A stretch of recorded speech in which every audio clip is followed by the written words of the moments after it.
অজু লাগবে না, কেবলামুখী হওয়া লাগবে না, মসজিদে যাওয়া লাগবে না, জিকির করতে এগুলো লাগে নাকি?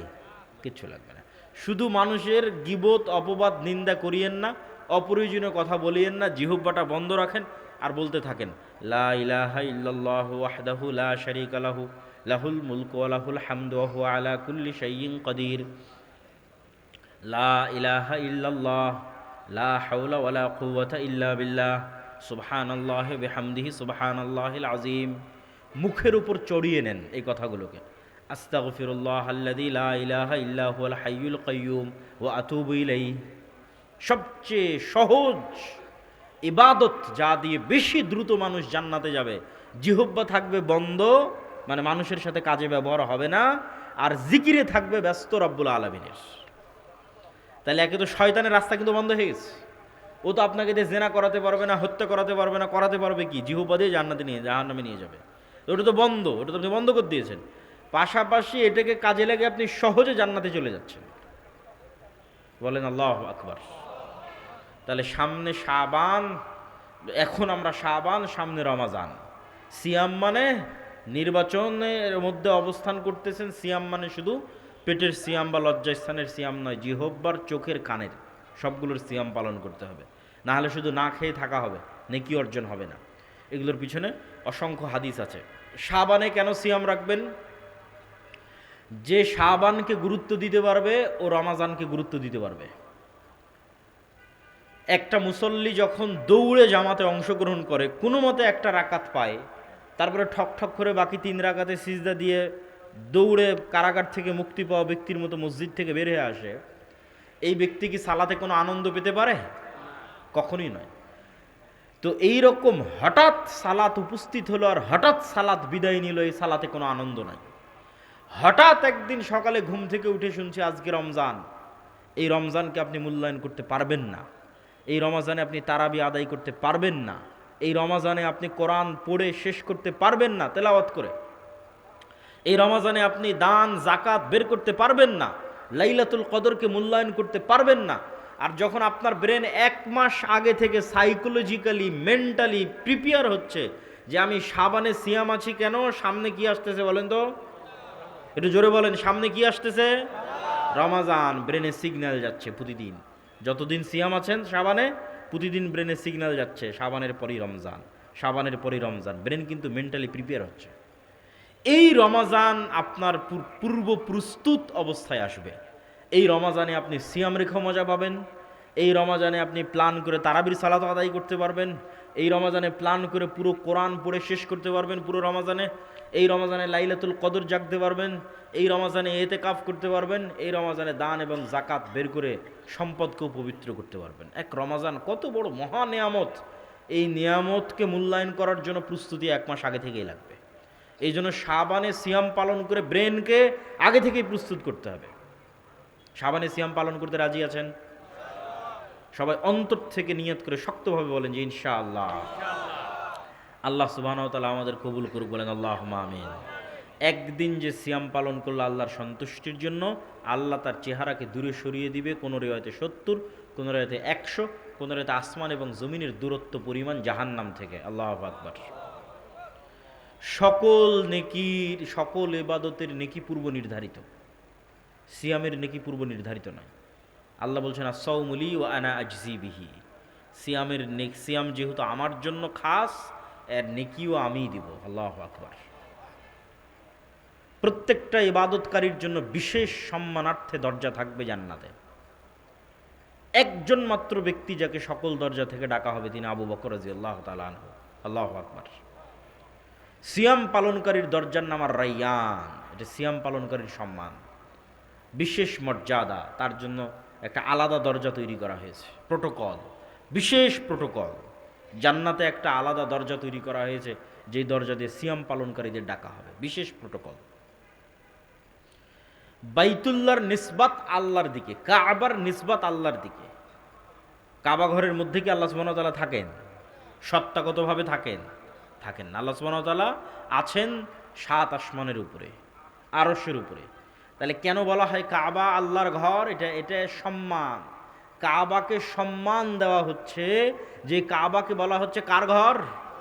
আল্লাহর ঘর। সিয়ামের সম্মান, যে সিয়ামকে বলা হচ্ছে যে এটি একমাত্র ইবাদত পৃথিবীতে যা শুধুমাত্র কার জন্য? আল্লাহ সুবহানাহু ওয়া তাআলার জন্য। এই জন্য সিয়াম পালন করে আনন্দের সময় দুইটা, ইফতারির সময়, আর যেহেতু পূর্ব নির্ধারিত কোনো নেকি নাই, নেকি পাবে কার কাছে? এই জন্য আল্লাহর কাছে সাথে যখন সাক্ষাৎ হবে তখন সিয়াম পালনকারী দ্বিতীয় খুশির মুহূর্ত, যে আল্লাহ সুবহানাহু ওয়া তাআলা তাকে কি সারপ্রাইজ দেন, তা সে যে সিয়াম পালন করেছে আর প্রতিদান বিনিময় আল্লাহ সুবহানাহু ওয়া তাআলা কি দেন। প্রিয় উপস্থিতি, সিয়াম পালন শয়তানকে কন্ট্রোল করার এক অন্যতম উপায়। আপনার শরীরের মধ্যে শয়তান প্রবেশ করে, রাসূল সাল্লাল্লাহু আলাইহি ওয়াসাল্লাম বলেছেন। রক্তনালীতে শয়তান চলে, তিনি বলেছেন। রক্তনালী সংকুচিত হয় সিয়াম পালন করলে। প্রত্যেকটা ইবাদতের সাথে মানুষের নাফসকে পবিত্র করার সম্পর্ক আছে। সালাতের মাধ্যমে আপনি এটাকে নাফসকে কন্ট্রোলে রাখতে পারবেন, সিয়ামের মাধ্যমে নাফসকে কন্ট্রোলে রাখতে পারবেন, জাকাত দেওয়ার মাধ্যমে নাফসের স্বভাবজাত চরিত্র হচ্ছে ও টাকা ভালোবাসে, জাকাত দেওয়ার মাধ্যমে ওইটা থেকে কৃপণতার রোগ থেকে নাফস পবিত্র হবে। নাফসের স্বভাবজাত স্বভাব হচ্ছে ও খেতে ভালোবাসে, খাওয়া বন্ধ করে দাও, খাওয়া বন্ধ করে দেওয়ার মাধ্যমে আপনি তাকে কন্ট্রোল করতে পারবেন যে না, তুমি খাবার থেকে বিরত থাকো। এই প্র্যাকটিসের মাধ্যমে তুমি গুনাহ থেকে বিরত থাকার প্র্যাকটিস অর্জন করো। নাফস ভালোবাসা অলসতায় কাটিয়ে দিতে, কিছু করবে না, সারাদিন শুয়ে বসে কাটিয়ে দিতে, বলে না একে বাধ্য করো 5 ওয়াক্ত সালাত আদায় করতে। যদি একে 5 ওয়াক্ত সালাত আদায় করতে বাধ্য করতে পারো, নাফস তোমার কন্ট্রোলে চলে এসেছে, এটা শয়তানের কন্ট্রোলে আর নাই। আপনি সালাতেও নাই, সিয়ামেও নাই, নিশ্চিত থাকেন আপনার নাফস কার কন্ট্রোলে আছে? জোরে বলেন না, কার কন্ট্রোলে আছে? শয়তানের কন্ট্রোলে আছে। তাহলে নাফসকে শয়তানের কন্ট্রোল থেকে মুক্ত করে নিজের কন্ট্রোলে নেবেন, আল্লাহ সুবহানাহু ওয়া তাআলার দাসত্বে আত্মসমর্পণ করবেন। তার 1 নম্বর 5 ওয়াক্ত সালাত, 2 নম্বর সিয়াম। সেই সিয়ামের একটা বড় নফল সিয়ামের মাসে আমরা অবস্থান করছি, শাবান মাসের সিয়াম। আল্লাহ আমাদের পালন করার তৌফিক দান করুক, বলেন আল্লাহুম্মা আমিন। পরের জরুরি কথা বলেছি, বক্তব্য দিব না, শুধু জরুরি কথা বলে বলে বক্তব্য শেষ করব। পরের জরুরি কথা হচ্ছে, আজকে যে জায়গায় আপনারা উপস্থিত হয়েছেন, এই জায়গা প্রায় 20 কাঠা জায়গার ওপর আপনারা বসে আছেন। তার 10 কাঠা অলরেডি আমাদের ভাইয়েরা রেজিস্ট্রি করে ফেলেছে, আর 10 কাঠা বায়নামা তারা সম্পূর্ণ করেছে, বলেন আলহামদুলিল্লাহ। কিন্তু সেই বায়নামার বকেয়া কত জানেন? প্রায় 2 কোটি টাকার কাছাকাছি। কিন্তু এত বড় হিম্মত তারা নিয়েছে আল্লাহর উপর ভরসা করে, এবং আমি বিশ্বাস করি আল্লাহ এটা পূরণের ব্যবস্থা করে দেবেন, বলেন আল্লাহুম্মা আমিন। তো দান কেন শক্তিশালী ইবাদত? এটা প্রাসঙ্গিক। কেন আপনি দান করবেন? জরুরি কথার মধ্যে এটা একটা জরুরি কথা। কেন দান করবেন? দান কেন শক্তিশালী ইবাদত? আলোচনার শুরুতেই বলেছি, আল্লাহর কাফফারা সিস্টেমের 1 নাম্বার শুরু হয় কি দিয়ে? টাকা দিয়ে। আবারও জোরে বলেন তো, কি দিয়ে শুরু হয়? টাকা দিয়ে। তাহলে দুনিয়াতেই গুনাহের কাফফারা করে নেওয়া যাচ্ছে কি দিয়ে? আপনি নিশ্চিত থাকেন এই টাকা দিয়ে কিয়ামতের মাঠেও গুনাহের কাফফারা হবে। কিন্তু কিয়ামতের মাঠে নতুন করে টাকার মালিক হওয়ার সুযোগ থাকবে নাকি? থাকবে না। কিয়ামতের মাঠে যদি আপনি কোটিপতি হতে চান, সেটা কখন হতে হবে? এখন হতে হবে। যে কিয়ামতের মাঠে আমি যে কোনো বিপদ আপদ থেকে বাঁচতে চাই, তো বাঁচতে পারবেন টাকা দিয়ে, নিশ্চিত থাকেন। কি দিয়ে বাঁচতে পারবেন জোরে করে বলেন তো? আর একটু জোরে বলেন, কি দিয়ে বাঁচতে পারবেন? টাকা দিয়ে বাঁচতে পারবেন। তো সেই টাকা কিয়ামতের মাঠে উপার্জন করতে পারবেন না এখন কোটিপতি হতে হবে? কিয়ামতের মাঠে কোটিপতি হতে চাইলে সেটা এখন হতে হবে। এখন কোটি টাকা ইনকাম করে আল্লাহর রাস্তায় কোটি টাকা দান করে কিয়ামতের অ্যাকাউন্টে টাকা জমা রেখে এবার কিয়ামতের মাঠে উঠছি আমি কোটিপতি অবস্থায়।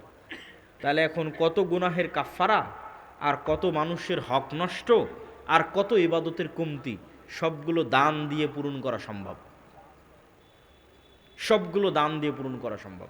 এই জন্য আল্লাহ সুবহানাহু ওয়া তাআলা বলেছেন, ইন্নাল্লাহা আশতারা মিনাল মুমিনিনা আনফুসাহুম ওয়া আমওয়ালাহুম বিআন্না লাহুমুল জান্নাহ। আল্লাহ জান্নাত বিক্রি করে দিতে চান 2 শ্রেণীর মানুষের কাছে, যারা তাদের সবচেয়ে দামি সম্পদ নিজের আত্মাকে আল্লাহর রাস্তায় কুরবানি করে দিবে, মানে জিহাদ ফি সাবিলিল্লাহ করে শহীদ হয়ে যাবে। 2 নাম্বার, যারা তাদের ধন সম্পদ দিয়ে জান্নাত কিনতে চায়। ঠিক গুলশানে প্লট বিক্রি হয় না, ফ্ল্যাট বিক্রি হয় না, আল্লাহ জান্নাতের ফ্ল্যাট সেল করছেন, আল্লাহ বিক্রেতা। এবং এটাকে আল্লাহ ব্যবসা হিসেবে নাম দিয়েছেন, হাল আদুল্লুকুম আলা তিজারাতিন তুনজিকুম, তো আমি কি তোমাদের এমন একটা ব্যবসার কথা বলবো না যেই ব্যবসা তোমাদের নাজাত দিবে জাহান্নাম থেকে? এটা ব্যবসা, আল্লাহ বিক্রি করবেন, সেল করবেন। জান্নাতের ফ্ল্যাট, জান্নাতের প্লট, জান্নাতের বাগান, জান্নাতের নদী, নালা, ঝর্ণা সব বিক্রি হবে। একটা গল্প শোনেন। একজন ব্যক্তি রাসূলুল্লাহ সাল্লাল্লাহু আলাইহি ওয়াসাল্লামের কাছে এসে বলছেন, আল্লাহর নবী, আমার বাড়ির পাশে একজন ব্যক্তির খেজুরের একটা গাছ আছে, যে খেজুরের গাছ হেলে হেলে পড়ে আমার বাড়ির মধ্যে ঢুকে গেছে। আমার ছোট ছোট বাচ্চারা সেই গাছের খেজুর পাড়ে। সেই ব্যক্তি বকাঝকা করে। রাসূলুল্লাহ সাল্লাল্লাহু আলাইহি ওয়াসাল্লাম ওই ব্যক্তিকে ডেকে পাঠিয়ে বললেন, জান্নাতে একটা খেজুর গাছের বিনিময়ে এই খেজুর গাছ তুমি এই গরিব মিসকিন মানুষকে দিয়ে দাও। বলেন আল্লাহু আকবার। বিক্রি হচ্ছে না? হচ্ছে না? বিক্রি হচ্ছে। জান্নাতে একটা খেজুর গাছ পাবে আর দুনিয়াতে একটা খেজুর গাছে দিয়ে দিবে। তাহলে জান্নাতের খেজুর গাছ পর্যন্ত বিক্রি হয়ে যাচ্ছে। চিন্তা করেন, জান্নাতের খেজুর গাছ বিক্রি হয়ে যাচ্ছে। এখন এই ব্যক্তি রাজি হলো না। এখানেও শিক্ষা আছে। ব্যক্তি মালিকানায় নবীরও জোর চলে না। ইসলাম ব্যক্তি মালিকানায় বিশ্বাস করে। টাকার মালিক আমি দিব না, দান করব না। যেমন যিনি এখন এই 10 শতকের মালিক, তিনি যদি বলে যে না আমি এটা দিব না, তিনি চাইলেও দানও করতে পারে। কিন্তু যদি বলে না দিব না, তাহলে কি আপনি জোর করে নিতে পারবেন? পারবেন না। ব্যক্তি মালিকানায় নবীরও জোর চলে না। দিবে না, কি করার? দিবে না, শেষ। জান্নাতে একটা খেজুর গাছের বিনিময়ে দিবে না তো কি করার? এখন আবু দাহদা নামে একজন সাহাবীর কানে কথা গেছে। ওনার লোভ তৈরি হয়ে গেছে, জান্নাতে একটা খেজুর গাছ আমার নামে কনফার্ম, নিশ্চিত। লোভ। পরকালমুখী চিন্তার মানুষ যারা, যারা জান্নাতকে দেখতে পায়, তাদের চিন্তা চেতনা ভিন্ন। সে তখন ওই ব্যক্তিকে গিয়ে বলছে যে আমার বিশাল বড় খেজুরের বাগান আছে, ভাই পুরো খেজুরের বাগান তোর, তুইও একটা খেজুরের গাছ আমাকে দিয়ে দে। এই আবু দাহদা ওই ব্যক্তিকে গিয়ে বলছে যে আমার বিশাল বড় খেজুরের বাগান আছে, এই পুরো খেজুরের বাগান তুই নিয়ে নে আর এই খেজুরের গাছটা আমাকে দিয়ে দে। এখন ওই ব্যক্তি চিন্তা করতেছে যে বিশাল খেজুরের বাগান, ওর তোর কোনো শত্রুতা নাই, শত্রুতা নাই যে দিবে না, এরকম কোনো জেদও নাই। ঠিক আছে, বিশাল খেজুরের বাগানের বিনিময়ে এই খেজুরের গাছটাও আবু দাহদাকে দিয়ে দিয়েছে। আবু দাহদা এসে এখন রাসূল সাল্লাল্লাহু আলাইহি ওয়াসাল্লামকে বলতেছে, আল্লাহর নবী আপনি বলেছিলেন যে এই খেজুরের গাছটা যদি কেউ এই গরিব বা মিসকিনকে দিয়ে দেয় তাহলে তার জন্য জান্নাতে একটা খেজুরের গাছ হবে, কথা কি ঠিক? রাসূল সাল্লাল্লাহু আলাইহি ওয়াসাল্লাম বলছেন হ্যাঁ, কথা ঠিক। তো আল্লাহর নবীকে তিনি বলছেন, আল্লাহর নবী আমি এই খেজুরের গাছটা পুরো একটা খেজুরের বাগানের বিনিময়ে কিনে নিয়েছি, আর এই খেজুরের গাছটা জান্নাতের খেজুরের গাছের বিনিময়ে লোককে দিয়ে দিলাম। বলেন আল্লাহু আকবার। কি স্যাক্রিফাইস দেখেন! টাকা দিয়ে জান্নাত কিনে পাওয়া যায়। জান্নাতের খেজুরের গাছও বিক্রি হবে, জান্নাতের ঝর্ণাও বিক্রি হবে। রাসূল সাল্লাল্লাহু আলাইহি ওয়াসাল্লামের মসজিদে নববীর সামনে একটা কুয়া ক্রয়ের প্রয়োজন। কুয়া, যে কুয়ার মালিক ইহুদি, মুসলমানদের উজু গোসলে দরকার হয়। আল্লাহর নবী বললেন জান্নাতে একটা ঝর্ণার বিনিময়ে কে এই কুয়া মুসলমানদের জন্য ওয়াকফ করে দিবে? উসমান ইবনে আফফান বললেন, আল্লাহর নবী জান্নাতে একটা ঝর্ণার বিনিময়ে আমি এই কুয়া কিনে আল্লাহর রাস্তায় ওয়াকফ করে দিলাম। আল্লাহু আকবার। সে উসমান বিন আফফানের সম্পদ এখনও আছে। উসমান বিন আফফানের নামে ব্যাংক অ্যাকাউন্ট আছে, উসমান বিন আফফানের নামে খেজুরের বাগান আছে, উসমান বিন আফফানের নামে অসংখ্য হোটেল আছে মসজিদে নববী এবং মক্কার হারামের পাশে। উসমান বিন আফফানের দান শেষ হয়নি। আজ 1400 বছর পার হয়ে গেছে, উসমান বিন আফফানের সাদাকায়ে জারিয়া চলমান আছে। বলেন আল্লাহু আকবার। কি তাদের ইখলাস আর কি তাদের নিয়ত! তো অর্থ খুব প্রয়োজন, অর্থ দিয়ে জান্নাত কিনে পাওয়া যায়। এই জন্য রাসূল সাল্লাল্লাহু আলাইহি ওয়াসাল্লাম বলেছেন দুইটা মানুষের সাথে ঈর্ষা জায়েজ, যে ইলম অর্জন করে মানুষকে বিতরণ করতেছে, আর একটা যাকে আল্লাহ টাকারও মালিক করেছে আবার আল্লাহর রাস্তায় ব্যয় করার তৌফিক দিয়েছে। কত মানুষ টাকার মালিক হয়েছে, ওই টাকা দুবাইয়ে গিয়ে শেষ করছে, কক্সবাজারে গিয়ে শেষ করছে, সেন্ট মার্টিন পার্বত্য চট্টগ্রামে গিয়ে শেষ করছে, থাইল্যান্ড ব্যাংকক সিঙ্গাপুর উড়িয়ে শেষ করে দিচ্ছে, আমেরিকা ইংল্যান্ড ইউরোপ শেষ নাই, বিনোদনে টাকা শেষ, মদ জুয়া আড্ডায় টাকা শেষ। কয়জন লাখপতি কোটিপতিকে আল্লাহ এই তৌফিক দিয়েছে যে তার ওই কোটি টাকা লাখো টাকা আল্লাহর রাস্তায় ব্যয় করার সুযোগ দিয়েছে। আল্লাহু আকবার। এই সত্যি সৌভাগ্যবান, দাউদ সুলাইমানের মতো সৌভাগ্যবান। দাউদ সুলাইমান যেমন সৌভাগ্যবান, কোটি টাকার মালিক, কিন্তু সেই টাকা ব্যয় হবে আল্লাহর রাস্তায়। উসমান ইবিন আফফানের মতো সৌভাগ্যবান, কোটিপতি, কিন্তু ব্যয় হবে আল্লাহর রাস্তায়, বিনোদনে নয়, আরাম আয়েসে নয়। এর চাইতে সৌভাগ্যবান পৃথিবীতে কেউ নাই। এই জন্য টাকা উপার্জন করতে হবে এবং টাকা উপার্জন করে আল্লাহর রাস্তায় দান করতে হবে। মুসলমানেরা ব্যবসায়ী জাতি, বিজনেসম্যান কওম, তাদেরকে চাকুরিজীবী বানিয়েছে ইউরোপিয়ানরা। ব্যবসা না করলে দান করতে পারবেন না। কেন কৃষিকাজকে আল্লাহ অপছন্দ করেছে? কৃষিকাজের নাম কাফের, শায়েখ বলে গেলেন। মাটিতে বীজ লুকিয়ে রাখে, আর যে কাফের সে ইমান লুকিয়ে রাখে, আর ওই কাফের কৃষক মাটিতে বীজ লুকিয়ে রাখে। কৃষি কাজ করে দান করা কঠিন আছে।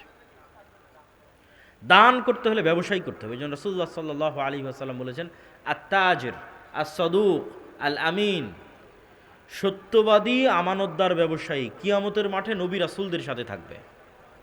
কত বড় ফজিলত!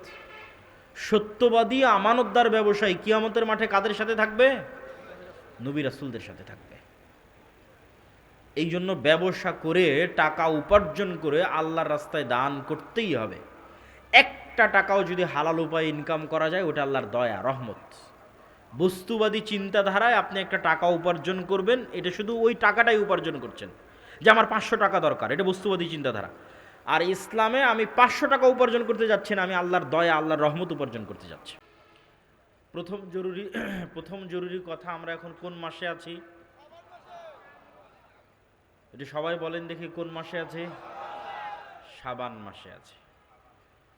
শাবান মাস এমন একটি মাস যে মাসে রাসূলুল্লাহ সাল্লাল্লাহু আলাইহি ওয়াসাল্লাম রমাজানের পরে সবচেয়ে বেশি নফল সিয়াম রাখতেন।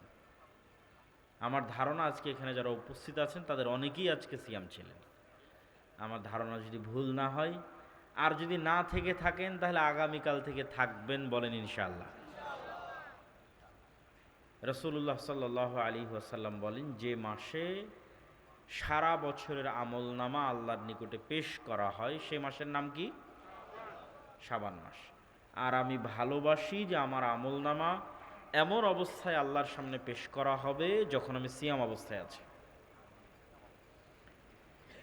সিয়াম খুবই গুরুত্বপূর্ণ এবং ব্যতিক্রম একটি ইবাদত। শায়েখ যেমন আপনাদের সামনে শোনাচ্ছিলেন, কুফুরি, কাফফারা চমৎকার আলোচনা করছিলেন। তো আল্লাহর কাফফারা সিস্টেমের মধ্যে একটা বড় ব্যবস্থাপনা সিয়াম, কাফফারা সিস্টেম। আল্লাহ কাফফারার যে সিস্টেম দিয়েছে, যে ইমাম সাহেব বলবে যে তোমার পিতার এত ওয়াক্ত সালাত মিস গেছে, তুমি এত টাকা কাফফারা দাও। আসলে কিন্তু আল্লাহর কাফফারা সিস্টেমে টাকা আছে, ইমাম সাহেব এমনি এমনি বের করেনি। মেড ইন বাংলাদেশ, কিন্তু কোনো লজিক এবং যুক্তি দিয়ে বের করেছে। এখানে আল্লাহর কাফফারা সিস্টেমে টাকা আছে। আল্লাহর বেশিরভাগ কাফফারা সিস্টেমে বলা আছে গোলাম আজাদ করো, বলা আছে মিসকিন খাওয়াও, কোনো গুনাহের কাফফারায় বলা আছে 10 জন মিসকিন খাওয়াও, কোনো গুনাহের কাফফারায় বলা আছে 60 জন মিসকিন খাওয়াও। তো মিসকিন খাওয়াতেও টাকা লাগবে, গোলাম আজাদ করতেও টাকা লাগবে। আল্লাহর কাফফারা সিস্টেমে যখন টাকা শেষ হয়ে গেছে তখন সিয়াম, যে কেউ যদি টাকা দিয়ে কাফফারা আদায় না করতে পারে তাহলে গুনাহের কাফফারাতে কি দেওয়া আছে বলেন তো? সিয়াম দেওয়া আছে। যে কোনো গুনাহ আপনি উঠাতে পারেন, সেটা রমজানে দিনের বেলা স্ত্রীর কাছে যাওয়া হোক, সেটা আপনার হচ্ছে ওয়াদা বা শপথ ভঙ্গের, কসম ভঙ্গের কাফফারা হোক, সেটা হজের মধ্যে কোনো ভুল ত্রুটির কাফফারা হোক। কাফফারা শুরু টাকা দিয়ে, শেষ সিয়াম দিয়ে। তাহলে কাফফারা সিস্টেমের একটা বড় অংশ কি বলেন তো? সিয়াম। তাহলে গুনাহ মাফের একটা বড় মাধ্যম কি? সিয়াম। গুনাহ মাফ হওয়ার একটা বড় মাধ্যম সিয়াম। সিয়াম মানে শুধু পেটের সিয়াম, লজ্জাস্থানের সিয়াম নয়। ইন্নী নাযারতু লির-রাহমানি সাওমা ফালান উকাল্লিমাল ইয়াওমা ইনসিয়্যা। মারিয়াম আলাইহিস সালাতু ওয়াস সালাম বলছেন, আমি আজকে সিয়াম আছি তাই তোমাদের সাথে কথা বলবো না। সিয়াম আছি তাই কথা বলবো না। ইন্নী নাযারতু লির-রাহমানি সাওমা, আল্লাহর নামে নজর নেওয়াজ মানত করেছি সিয়ামের, ফালান উকাল্লিমাল ইয়াওমা, তাই আজকে কথা বলবো না, ইনসিয়্যা, কোনো মানুষের সাথে। সিয়াম রাখলে মানুষের সাথে কথা বলা যাবে না, এটা আবার কেমন কথা? তাহলে সিয়াম মানে কি এটা আমরা এখনো বুঝতে পারিনি। সিয়াম মানে শুধু পেটের সিয়াম নয়, সিয়াম মানে জিহ্বার সিয়াম, সিয়াম মানে কানের সিয়াম, সিয়াম মানে চোখের সিয়াম, সিয়াম মানে পুরো অঙ্গ প্রত্যঙ্গের সবগুলোর সিয়াম। এগুলোকে বিরত রাখা গুনাহ থেকে। চোখ দিয়ে অশ্লীল দৃশ্য দেখা মানে এটা প্রকৃত সিয়াম নয়। কান দিয়ে অশ্লীল গান শোনা মানে এটা প্রকৃত সিয়াম নয়। ঠিক তেমনি আমি মুখ দিয়ে অশ্লীল কথা বলছি, এটা প্রকৃত সিয়াম নয়। নিশ্চিত থাকেন, যার কান গানের আওয়াজকে পছন্দ করে, তার কান কোরআনের আওয়াজকে পছন্দ করবে না। খুব ভয়ঙ্কর রোগ এবং ব্যাধি। মানুষের অন্তরে যেই রাস্তা দিয়ে শয়তান হামলা করে, এই রাস্তাগুলোর একটা জিহ্বা, এই রাস্তাগুলোর একটা কান, এই রাস্তাগুলোর একটা চোখ, এগুলো দিয়ে শয়তান হামলা করে। এগুলো বর্ডার, ঢোকার রাস্তা, আক্রমণের রাস্তা। তাহলে যেই কান গান শুনতে ভালোবাসে, মৃত্যুর সময় ওই কানকে যদি বলা হয় বলো লা ইলাহা ইল্লাল্লাহ, ও লা ইলাহা ইল্লাল্লাহ বলতে ওর অন্তর থেকে ঘৃণা আসবে, নাক ছিটকাবে। আর যদি ওই কানের পাশে কোনো একটা গান বাজিয়ে দেন, দেখবেন মরা লাশও জীবিত হয়ে গেছে, খুশিতে আনন্দে। কেননা পুরো জীবন ওর নেশা ছিল কিসে? বলেন কিসে ছিল? গানের আওয়াজে। খুব ভয়ঙ্কর। তাহলে যতক্ষণ এগুলো সবগুলো সিয়াম না থাকছে, ততক্ষণ এটা প্রকৃত বাস্তব সিয়াম হচ্ছে না। এই জন্য মারিয়াম আলাইহা সালাতু ওয়াসসালাম জিহব্বার সিয়াম, কথা হবে না। জাকারিয়া আলাইহিস সালাতু ওয়াসসালামকে 3 দিনের সিয়াম দেওয়া আছে, জিহব্বা বন্ধ। আয়াতুহা আল্লা তুকাল্লিমান নাসা সালাসাতা ইয়াম, 3 দিন কথা হবে না। আর এই 3 দিন কি হবে? আল্লাহর জিকির হবে। যে অস্ত্র দিয়ে সবচেয়ে দ্রুত জাহান্নামে নেওয়া যায়, যে অস্ত্র দিয়ে সবচেয়ে দ্রুত জান্নাতে যাওয়া যায়। আজকে শয়তান যদি আপনাকে বলে অমুককে হত্যা কর, অমুকের সাথে জেনা কর, অনেক সময় লাগবে। এই প্ল্যান করে বাস্তবায়ন করতে অনেক সময় লাগবে। আর ওই প্ল্যানের মধ্যে 10,000 বার আপনি প্ল্যান ক্যান্সেল করার চিন্তা করবেন। কিন্তু এই যে নির্বাচন চলতেছে, অমুক নেতার দুর্নাম, তুমুক নেতাকে গালি, এগুলো দিতে কখনো 1বার 2বার ভাবা লাগে, চিন্তা করা লাগে? কথা বলে না যে চিন্তা করা লাগে? লাগে না। শয়তান আদেশ দিচ্ছে, বাটন চাপতেছে আর আপনি বলতেছেন। এই জন্য মাসিক আল ইতিসামে এই মাসের সম্পাদকীয় নির্বাচন কেন্দ্রিক যত গুনাহ। এবারে সম্পাদকীয় নাম কি বলেন? বলেন না যে নির্বাচন কেন্দ্রিক যত গুনাহ। মানে এক নির্বাচনে কত গুনাহ মানুষ করে জাহান্নামে যাওয়ার। এক নির্বাচন কত মানুষকে জাহান্নামে নিয়ে যেতে পারে। তার মধ্যে সবচেয়ে বড় গুনাহ হবে কিসের? জিহ্বার গুনাহ। কেননা গীবত, তোহমাত, অপবাদ, পরনিন্দা এগুলো না করলে এই গণতান্ত্রিক রাজনীতি আপনি করতেই পারবেন না, চালাতেই পারবেন না। তাহলে সামনে রমজান মাস আর এখন শাবান মাস, সিয়াম পালন করতে হবে। তাহলে সিয়াম পালনে পেট সিয়াম পালন করবে, লজ্জাস্থান পালন করবে, তার পাশাপাশি কে করবে? 1 নম্বরে জিহ্বা। আর নির্বাচন, এই আলোচনার মধ্যে যদি থাকেন তো এই সিয়াম আপনি পালনই করতে পারবেন না, শেষ। জিহ্বার সিয়াম শেষ। তাহলে জিহ্বা থাকবে বন্ধ, আর ওই জিহ্বায় জিকির উচ্চারণ হবে কার? আল্লাহ সুবহানাহু ওয়া তাআলার। জিকির মানে আপনাদের এই অঞ্চলের যে জিকির সেই জিকির নয়। জিকির খুব উপকারী, খুব গুরুত্বপূর্ণ। সকাল সন্ধ্যার জিকির আল্লাহর খুব প্রিয়, কিন্তু জিকির হতে হবে নবীর সুন্নাত অনুযায়ী। শুধু আল্লাহ বলে কোনো জিকির পৃথিবীতে নাই, না কোরআনে না হাদিসে। জিকির হবে অর্থবহ, পূর্ণাঙ্গ। 2টা বাক্য মনে থাকলেই হবে। জিকির হবে অর্থবহ, পূর্ণাঙ্গ। যার কোনো অর্থ নাই সেটার আবার জিকির কি? আল্লাহু আকবার, আল্লাহ মহান, এটার অর্থ আছে, এটা পূর্ণাঙ্গ। সুবহান আল্লাহ, মহা পবিত্র মহান আল্লাহ, এটার অর্থ আছে। আলহামদুলিল্লাহ, প্রশংসা আদায় করছে আল্লাহর, এটার অর্থ আছে। লা ইলাহা ইল্লাল্লাহ, এটার অর্থ আছে। কিন্তু শুধু বললাম ইল্লাল্লাহ, এর কি অর্থ আছে? শুধু বললাম হু হু, এর কি অর্থ আছে? শয়তান যখন দেখে কোনো মানুষকে ইবাদত থেকে বিরত রাখতে পারছে না, তখন ও চিন্তা করে, একে তো ইবাদত থেকে বিরত রাখতে পারলাম না, কি করা যায়, কি করা যায়, চল একে দিয়ে বেদাত করাই। বুঝেননি মনে আমার কথা? শয়তান যখন দেখে কোনো একটা মানুষকে সে সালাত থেকে, জিকির থেকে বিরত রাখতে পারতেছে না, এখন একে কেমনে জাহান্নামে নিয়ে যাবে?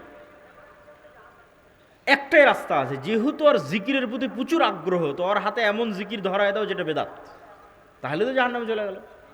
যেহেতু আর সালাতের প্রতি প্রচুর আগ্রহ, ওকে এমন সালাত ধরিয়ে দাও যেটা বেদাত, যেহেতু আর দরুদের প্রতি প্রচুর আগ্রহ, আগে এমন দরুদ ধরিয়ে দাও যেটা বেদাত। শয়তান মানুষের সাইকোলজি অনুযায়ী প্ল্যান চেঞ্জ করে, মাস্টার প্ল্যানে চেঞ্জিং নিয়ে আসে। যাকে দেখবে সালাতে থেকে দূরে সরানো সহজ, ও তো সালাতেই গেল না, শেষ, ওকে বেদাত করিয়ে কোনো লাভ আছে নাকি? কথা বলে না, যার বেদাত করিয়ে কোনো লাভ আছে? কোনো লাভ নাই, তো নামাজেই যায় না, ওকে এমনি জাহান নামে নিয়ে চলে গেছে ওকে। তাহলে বেদাত আমি করাবো কাকে? যাকে ইবাদত থেকে বিরত রাখতে পারছি না, তো ওর হাতে আরেকটা ইবাদত ধরিয়ে দাও, এটাও জিকির, হু হু করো, এটাও জিকির। দে ও চেয়েছিল ভালো কাজ করতে, চলে গেলো জাহান্নামে। শয়তানের প্ল্যান, মাস্টার প্ল্যান। শয়তান সাইকোলজি অনুযায়ী প্ল্যান চেঞ্জ করে। আলেম ওলামাকে কোনো একটা গুনাহ দিয়ে তার জন্য জাহান্নামে নিয়ে যাওয়া খুব কঠিন, তো আলেম ওলামাকে কোন গুনাহে লিপ্ত করবে? হিংসা আর অহংকার। এটা আলেম ওলামাদের জন্য সহজ।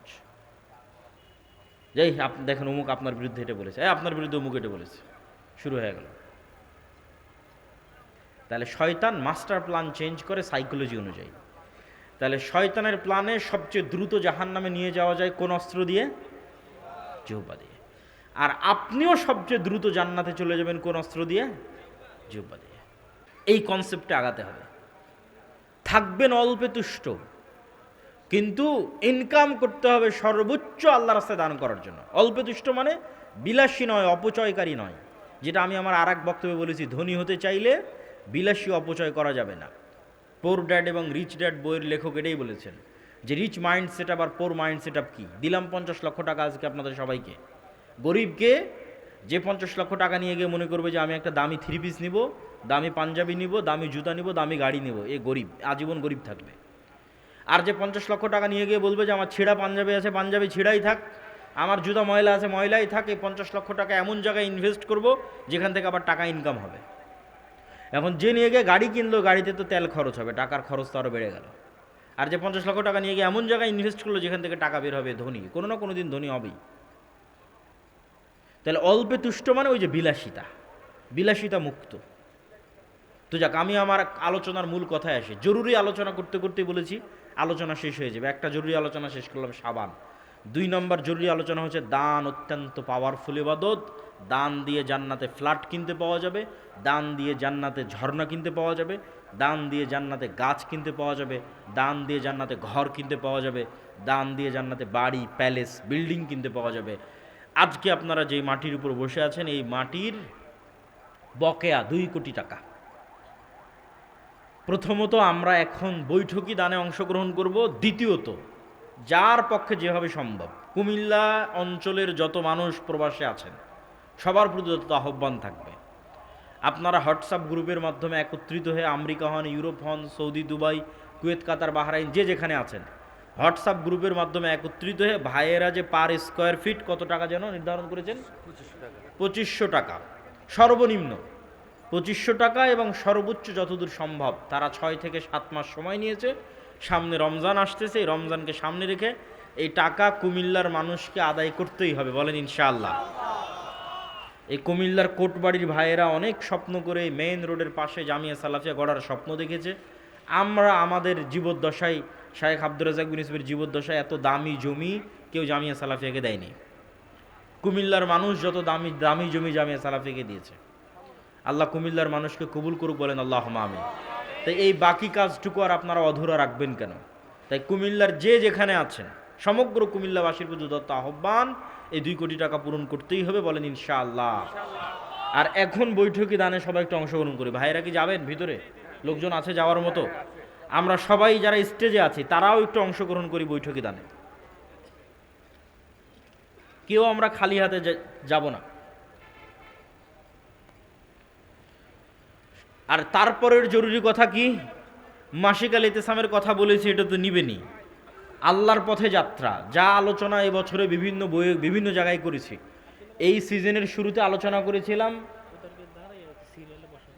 জি বলতেছি, এই সিজনের শুরুতে আলোচনা করেছিলাম ফেরেশতা। 2-1টা বক্তব্য যদি শুনেছেন আমি জানি না, যারা এই মিডিয়াতে আছে তারাও সেই বক্তব্যগুলো ভালোভাবে ধরতে পেরেছিল কিনা।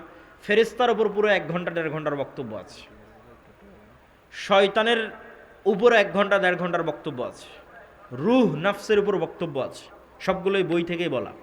জিকিরের উপর আলোচনা আছে দাওয়া সেন্টারের জুমার খুতবায়, ইতিসাম টিভিতেও পাওয়া যেতে পারে। তো এই বইয়ে অসংখ্য গুরুত্বপূর্ণ আলোচনা আছে যা মানুষকে আল্লাহর সাথে কানেক্টেড করবে। এই বইয়ের কাজ কি? এই বইটা প্রত্যেকটা মসজিদ, মাদ্রাসা, দাওয়া সেন্টার, স্কুল, কলেজ, ইউনিভার্সিটি, যেখানে হালাকা সম্ভব 5 জন 10 জন একত্রিত হয়ে প্রতিদিন 2 পৃষ্ঠা 3 পৃষ্ঠা 1 পৃষ্ঠা অথবা প্রতি সপ্তাহে 2 পৃষ্ঠা 3 পৃষ্ঠা একত্রিত হয়ে বইটা পড়তে হবে। আল্লাহর পথে যাত্রা। এই বইটা তাজকিয়াতুন নাফস, আমাদের আত্মাকে পরিশুদ্ধ করে আমরা যে চাচ্ছি যে আমরা একটি ইসলামী বিপ্লব পূর্ণাঙ্গ বাংলাদেশের মাটিতে ঘটাবো। শাইখ বলে গেলেন সালাফি মানহাজের বাংলাদেশ। তার শুরুটা কি দিয়ে হবে? তার শুরুটা আপনি এই আল্লাহর পথে যাত্রা বই পড়ে এটির উপর আমল করা প্রথম ধাপ। দ্বিতীয় ধাপের আরেকটা বই আসতেছে ইনশাআল্লাহ, এই বছরই সেটি নিয়ে আসার চেষ্টা করতেছি।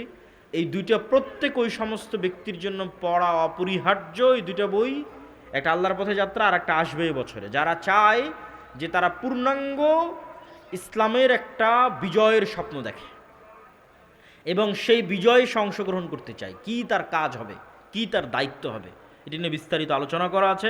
মাসিক আল ইতেসামের এই মাসের সম্পাদকীয় খুব গুরুত্বপূর্ণ। নির্বাচন কেন্দ্রিক যত গুণা দরকার হয়, শুধু এই প্রবন্ধটা আলাদা করে লিফলেট করে ফ্রি বিতরণ করা দরকার। নির্বাচন কেন্দ্রিক যত গুণা, পারলে পুরো ইতেসাম ফ্রি বিতরণ করবেন, না পারলে শুধু এই সম্পাদকীয়টা আলাদা করে লিফলেট করে সারা বাংলাদেশের এই নির্বাচনের মৌসুমে তারা মানুষের দ্বারে দ্বারে ভোট চেয়ে বেড়াবে। আপনারা মানুষকে জাহান্নাম থেকে বাঁচানোর চেষ্টা করবেন, বলেন আল্লাহুম্মা আমিন। আচ্ছা, আমাদের যত ভলেন্টিয়ার আছে সবাই ভিতরে প্রবেশ করেন। সকলের প্রতি উদাত্ত আহ্বান যে আপনাদের এখন এখানে খাবারের ব্যবস্থা করেছে ভাইয়েরা, তারা তো এখানেই খাবারটা গ্রহণ করবে, তাই না? আপনারা অবশ্যই আমার বক্তব্য শেষ হওয়ার পর সারিবদ্ধভাবে বসবেন। সারিবদ্ধভাবে বসে আপনারা খাবার সুন্নাত অনুযায়ী বিসমিল্লাহ আলহামদুলিল্লাহ বলে খাবার গ্রহণ করে শয়তানকে সুযোগ দেবেন না, হইচই হই হুল্লোড় করবেন না, ঠেলাঠেলি করবেন না। আর শায়েখ আব্দুর রাজ্জাক বিন ইউসুফের কথা বলতেই হয়, যেহেতু উনি এই প্রতিষ্ঠানের মূল উদ্যোক্তা, স্বপ্নদ্রষ্টা। ওনার কিছু কথা স্মরণে রাখবেন। উনি যখনই জামিয়া সালাফের কথা বলে ওনার দুটো কথা সব জায়গায় থাকে। এক, আমার হাতে টাকা নাই এ কথা সত্য, এখানে প্রতিষ্ঠান গড়বই গড়ব এ কথা সত্য, বলেন ইনশাআল্লাহ। 2 নম্বর, উনি আর একটা কথা বলে, আপনি যদি কিছুই না দিতে পারেন দোয়া করবেন কোথায়? আল্লাহর কাছে। যদি উপরে কবুল হয়ে যায় নিচে কেউ ঠেকাতে পারবে না। তো শাইখ আব্দুর রাজ্জাক বিন ইউসুফের এই দুটো কথা যেন আপনাদের স্মরণে রাখে, যে আমরা জামিয়া সালাফের জন্য কিছুই যদি না করতে পারি, অন্তত যেন আল্লাহ সুবহানাহু ওয়া তাআলার কাছে দোয়া করি যে আল্লাহ তুমি কুমিল্লার মাটিতে এই জামিয়া সালাফিকে কবুল করো, বলেন আল্লাহুম্মা আমিন। এই বলে আমার সংক্ষিপ্ত বক্তব্য এখানেই শেষ করছি। ভাইয়েরা সারিবদ্ধভাবে বসে খাবার গ্রহণ করবেন। আজকের মতো আপনাদের কাছ থেকে এখানেই বিদায় নিচ্ছি। আশা করছি রমজানের মধ্যে কুমিল্লার মানুষ আমাদেরকে হতাশ করবে না ইনশাআল্লাহ। আল্লাহ